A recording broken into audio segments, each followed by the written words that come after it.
대한민국 트로트계를 뒤흔든 충격적인 사고. 국민 가수로 불리던 김호중이 벌인 음주 뺑소니 사건은 단순한 교통사고를 넘어 한국 연예계의 민낯을 적나라하게 드러냈습니다. 매니저의 허위 자수, 블랙박스 삭제, 동석한 유명 연예인들까지 이 사건은 상상 이상의 조직적 은폐 시도와 연예계 음주 문화를 고스란히 보여주며 국민들에게 거대한 충격을 안겼습니다. 이 영상에서는 김호중 사건의 전말부터 그가 속한 연예계 내부의 실체, 대중의 반응, 그리고 향후 제도적 개선 가능성까지 하나하나 깊이 파헤쳐 보겠습니다. 2024년 5월 9일 밤 서울 강남 압구정 김호중은 술에 취한 상태로 운전대를 잡았고 결국 택시를 들이받는 교통사고를 냈습니다. 그런데 문제는 그 다음이었습니다. 그는 아무런 조치도 하지 않은 채 사고 현장을 그대로 이탈했습니다. 그야말로 음주 뺑소니. 하지만 더 충격적인 건 사고 이후의 행보였습니다. 김호중은 사고 후 무려 17시간이나 지난 뒤 경찰에 출석했고 그 사이 매니저가 자신을 대신해 자수를 시도하는 초유의 사태가 벌어졌습니다.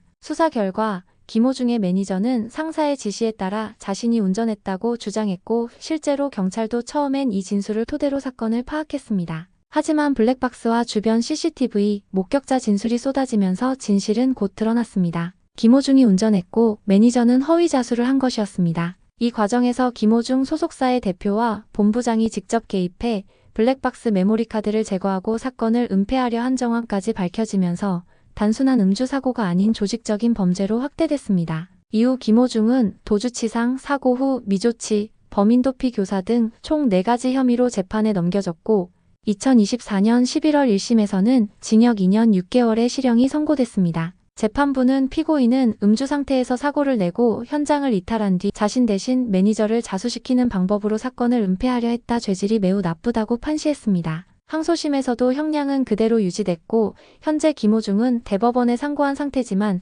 실형이 뒤집힐 가능성은 낮아 보입니다. 한편 사건 당일 김호중과 함께 있었다고 알려진 연예인들도 논란에 휩싸였습니다. 개그맨 정찬호와 리쌍 출신의 길, 그리고 개그맨 허경환, 래퍼 슬리피 등의 이름이 연이어 언론에 등장하면서 파장은 커졌습니다. 이들은 골프 모임까지만 있었을 뿐 사실 무근이다 등으로 해명했지만 일부 네티즌들은 이들의 진술에 의문을 제기하며 음주와 유흥이 뒤섞인 연예계 모임의 실체를 따져 묻고 있습니다. 누구와 있었는가 보다 더 중요한 건 왜 그런 자리에 있었고 어떤 문화가 그것을 가능케 했는가라는 사실입니다. 이 사건이 더욱 논란이 된 이유는 김호중이 사고 이후에도 공연을 강행했다는 점 때문입니다. 그는 무대에서 팬들에게 안전하게 귀가하세요 라는 말을 남겼지만 이 말조차 비판의 대상이 됐습니다. 음주운전 뺑소니로 사람을 다치게 하고 도망쳤던 인물이 대중 앞에서 안전을 말할 자격이 있느냐는 겁니다. 팬덤 내에서도 실망과 분노가 표출됐고 몇몇 팬들은 직접적으로 팬 활동 중단을 선언하기도 했습니다.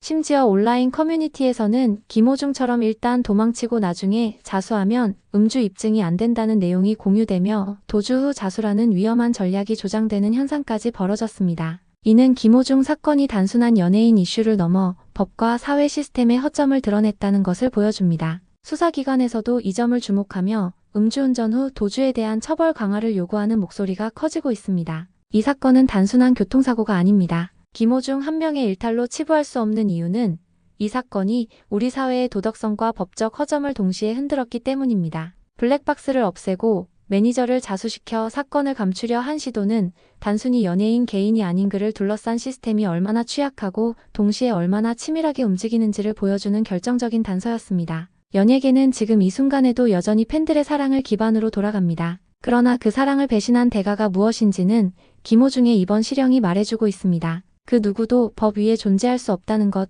아무리 유명해도 죄를 지으면 벌을 받아야 한다는 원칙은 반드시 지켜져야 합니다. 김호중의 음주 뺑소니 사건은 단순한 실수로 끝날 수 없는 중대한 사건입니다. 그의 구속과 함께 드러난 연예계의 이면은 우리 사회가 오랫동안 묵인해온 음주 문화, 사적 모임, 조직적 은폐 시도의 실체를 그대로 보여주었습니다. 이제 필요한 건 진짜 반성과 변화입니다. 이 사건이 하나의 경고로만 끝나지 않길 바랍니다.